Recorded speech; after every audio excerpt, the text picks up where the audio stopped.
Hello and welcome everyone to VV education services. आज हम लोग अपना ह्यूमन रिसोर्स मैनेजमेंट का यूनिट नंबर 5 के लास्ट 2 टॉपिक्स कवर करने वाले हैं।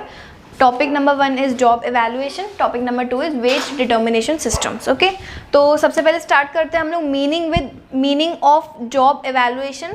जॉब एवेल्युएशन का मतलब क्या होता है कि आप अपने एम्प्लॉयज़ से जो काम करवा रहे हो, ठीक है, तो वो जो उसकी जॉब पोजीशन है उसका वर्थ क्या है, ठीक है, with respect to duties and responsibilities of employee. ठीक है, फॉर एग्जांपल एक स्कूल है, वहाँ पर अगर एक 5th क्लास को साइंस पढ़ाने वाली जो टीचर है उनकी एक जॉब पोजीशन होगी, तो उस पोजीशन का वर्थ क्या है, जो वो टीचर अपनी ड्यूटी रिस्पॉन्सिबिलिटीज़ निभाती हैं, तो उसके हिसाब से उनकी जॉब जो वो काम करती हैं और वो जो पोजीशन है उन दोनों का क्या आपस में रिलेशन है, इस चीज़ को हम लोग बोलते हैं जॉब को एवेलुएट करना, कि वो जो पोजीशन है जॉब पोजीशन उसका क्या वर्थ है with respect to the duties and responsibilities performed by the employee working on that position. ठीक है, तो this is the definition of job evaluation. ठीक है, इससे क्या होगा कि मुझे आगे जो कितना पे करना है किसी को वो अमाउंट निकालते हैं। वेज डिटर्मिनेशन इसी से रिलेटेड टॉपिक है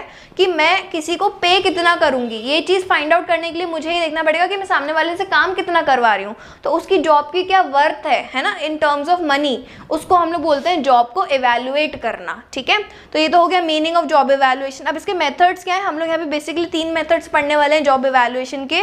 number 1 is ranking method, number 2 is job classification या grading method, number 3 is point method. एक एक मेथड को ध्यान से समझेंगे। पहला मेथड है हमारा रैंकिंग मेथड। रैंकिंग मेथड का मतलब कि हम लोग जॉब को उनके इंपॉर्टेंस के हिसाब से रैंक कर देंगे। ठीक है, हमारे ऑर्गेनाइजेशन में जितनी भी जॉब्स हैं, जितनी भी जॉब पोजीशंस हैं, उन सबको हम लोग उनके इंपॉर्टेंस के बेसिस पर हम लोग उनको रैंकिंग दे देंगे, रैंक नंबर 1, 2, 3।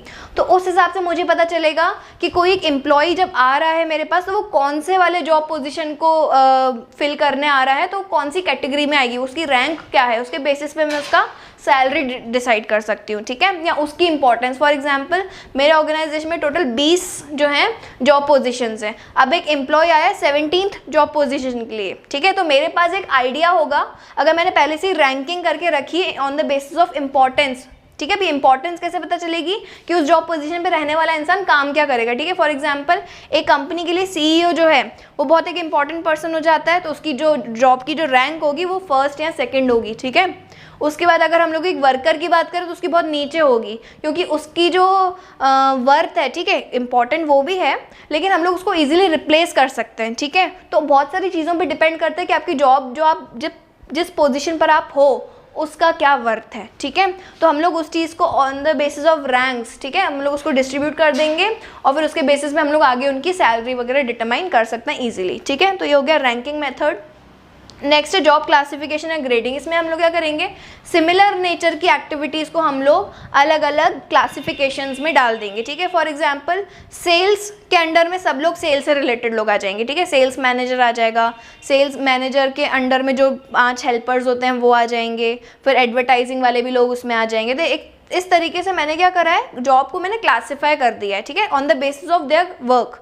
सेल्स से रिलेटेड सारी चीज़ें जो मेरी आ जाएंगी वो एक प्रॉपर अलग कैटेगरी हो जाएगी, परचेज डिपार्टमेंट मेरा प्रॉपर अलग हो जाएगा। तो एक तरीके से हम लोग अलग अलग क्लासिफिकेशन कर देंगे कि वो क्या काम करते हैं। ठीक है, उसके बेसिस पे भी मैं भी सैलरी डिटरमाइन कर सकती हूँ उनकी आगे जाके। नेक्स्ट है पॉइंट मेथड। पॉइंट मेथड मतलब हम लोग उनको पॉइंट्स देंगे, points on the basis of their importance. ठीक है, अब एक सीईओ होगा, उसका जो बिजनेस में इंपॉर्टेंस है वो बहुत ज़्यादा हाई लेवल का होगा, तो उसको हम लोग ज़्यादा, उस जॉब पोजीशन को हम लोग ज़्यादा पॉइंट्स देंगे। ठीक है, ऐसे on the basis of points हम लोग हर जॉब पोजीशन को पॉइंट्स देंगे, और उस हिसाब से हम लोग जो एम्प्लॉय हमारे पास न्यू आएगा जिसका इंटरव्यू वगैरह लेना होगा, तो उस पॉइंट के हिसाब से हम लोग उसकी सैलरी डिटरमाइन करेंगे। क्योंकि सामने जब एम्प्लॉय आता है तो वो नेगोशिएट करता है सैलरी को लेके, तो हम लोग उसकी सैलरी बढ़ा सकते हैं कि नहीं बढ़ा सकते हैं, वो सारी चीज़ें हम लोग के दिमाग में ऑलरेडी होनी चाहिए एज एन HR। ठीक है, तो ये सारी चीज़ें ऑलरेडी हमारे दिमाग में होनी चाहिए, तो ये सारी चीज़ें एक HR पहले से करके रखता है। ठीक है, हर ऑर्गेनाइजेशन में इन तीनों में से कोई भी एक मेथड फॉलो होगा, आइदर रैंकिंग मेथड, ठीक है, जॉब क्लासिफिकेशन मेथड, या तो फिर पॉइंट मेथड। ठीक है, ये हम लोग क्यों कर रहे हैं, ये जानने के लिए कि कौन सी जॉब पोजीशन की क्या वर्थ है हमारे ऑर्गेनाइजेशन में। तो ये तो हो गए मेथड्स। इसकी इंपॉर्टेंस क्या है, कोई भी ऑर्गेनाइजेशन में हम लोग ये चीज़ करते क्यों हैं। तो पहला हम लोग का है rational wage structure. Wage structure जो है वो मेरा रैशनल होना चाहिए। ऐसा नहीं होना चाहिए कि मेरी जो एक कम इंपॉर्टेंट वाली जॉब है मैं उसको ज़्यादा सैलरी दे रही हूँ और जो ज़्यादा इंपॉर्टेंट वाली जॉब पोजीशन पे जो बंदा काम कर रहा है उसको मैं कम सैलरी दे रही हूँ। तो ये जो डिफ्रेंसिएशन आ जाता है, ठीक है, जो ये इर्रेशनल हम लोग सैलरी वेजेस दे देते हैं इर्रेशनली, तो वो चीज़ नहीं होगी इससे, अगर हम लोग प्रॉपरली जॉब इवैल्यूएशन कर लेंगे पहले ही, ठीक है। तो इससे क्या होगा, रैशनल वेज स्ट्रक्चर हम लोग बना सकते हैं अपने ऑर्गेनाइजेशन के लिए। दूसरा, जितनी भी इनइक्वालिटीज़ हैं, ठीक है, इनइक्वालिटीज़ मतलब अभी हम लोग अगर ग्रेडिंग मेथड फॉलो कर रहे होते तो सेल्स से रिलेटेड सारे लोग मेरे एक डिपार्टमेंट में आ गए।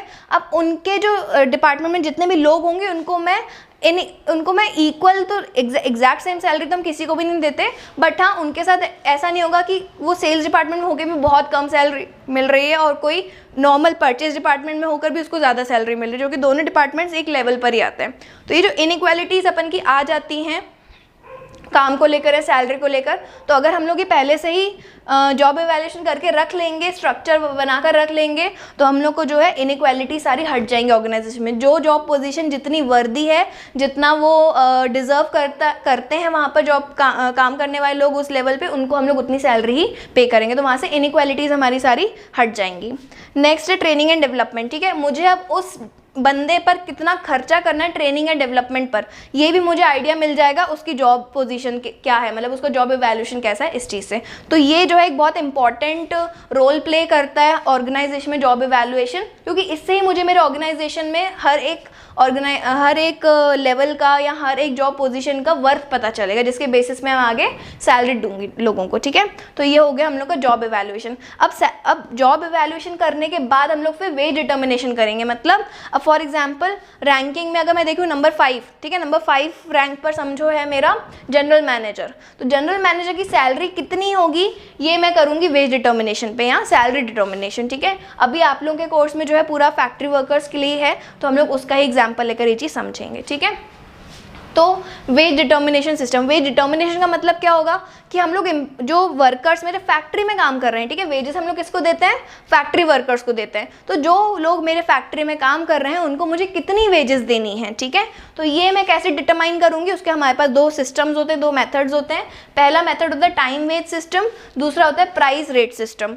टाइम वेज सिस्टम का मतलब क्या, मैं आर्ली, वीकली, मंथली इस टाइप से देती हूँ, टाइम के बेसिस पे। ऐसा नहीं कि वो कितना सामान बना रहे हैं, आपने पूरा एक दिन काम किया, अब सामान कितना ही बनाया हो, किसी एक वर्कर ने 10 सामान प्रोड्यूस करे हो, किसी बी वर्कर ने 20 बनाए हो, लेकिन मैं दोनों को सैलरी बराबर की देती हूँ उसमें, क्योंकि दोनों ने एक दिन 24 मतलब एक दिन या 8-9 घंटे जितना भी पर डे के हिसाब से था वो उन्होंने उतना काम किया है। तो इसको हम लोग बोलते हैं टाइम वेज सिस्टम। कोई ऑर्गेनाइजेशंस में ये वाला सिस्टम फॉलो किया जाता है, जिसमें अगर वर्कर एक दिन आ रहा है काम करने 8 घंटे के लिए, तो हम लोग उसको उतनी सैलरी देंगे, नो मैटर कि उसने कितना प्रोडक्शन किया है, ठीक है। तो ये जो है प्रोडक्शन के बेसिस पे नहीं होता है। ऑन दी अदर हैंड हमारा दूसरा होता है प्राइस रेट सिस्टम, जो हम लोग का होता है प्रोडक्शन के बेसिस पे, जो जितना प्रोडक्शन करेगा उसको उतने वेजेस मिलेंगे, ठीक है। पर प्रोडक्ट बनाने के अगर आपको 100 रुपीज़ मिल रहे हैं, तो आपने एक दिन में जितने प्रोडक्ट्स बनाए होंगे आपको उतने रुपीज़ मिलेंगे। तो ये है on the basis of production और ये है on the basis of only time. तो ये हम लोग के 2 मेथड्स होते हैं वेज डिटर्मिनेशन के। नेक्स्ट कौन से, अब जैसे वेज रेट क्या होगा, आप अपने वर्कर्स को किस रेट पर पैसा दोगे, इसको कौन कौन सी चीज़ें अफेक्ट करती हैं। सबसे पहले तो डिमांड एंड सप्लाई। अब कोई सेक्टर्स ऐसे होते हैं जहाँ पर वर्कर्स बहुत इजीली नहीं मिलते हैं, ठीक है। फॉर एग्जांपल क्रैकर्स वगैरह जो मैन्युफैक्चर होते हैं फैक्ट्री में, तो उनके लिए इजीली वर्कर्स नहीं मिलते हैं, तो उनकी जो सप्लाई है वर्कर्स की वो बहुत कम है और उसकी डिमांड बहुत ज़्यादा हाई है, तो यहाँ पर हम लोग को हाई वेज रेट देना पड़ेगा, ठीक है। या ऑन दी अदर हैंड हम लोग अगर कॉटन टेक्सटाइल इंडस्ट्रीज के लिए देखें तो बहुत इजीली वर्कर्स अपन को मिल जाते हैं, तो वहाँ पर अपन की डिमांड जो है कम रहती है, सप्लाई बहुत अच्छा रहता है, तो इसलिए हम लोग को वहाँ पे कम वेज मिलती है। तो एक ये फैक्टर होता है डिटरमाइन करने के लिए कि हम लोग कितना वेजेस पे करने वाले हैं। तो first factor is demand and supply.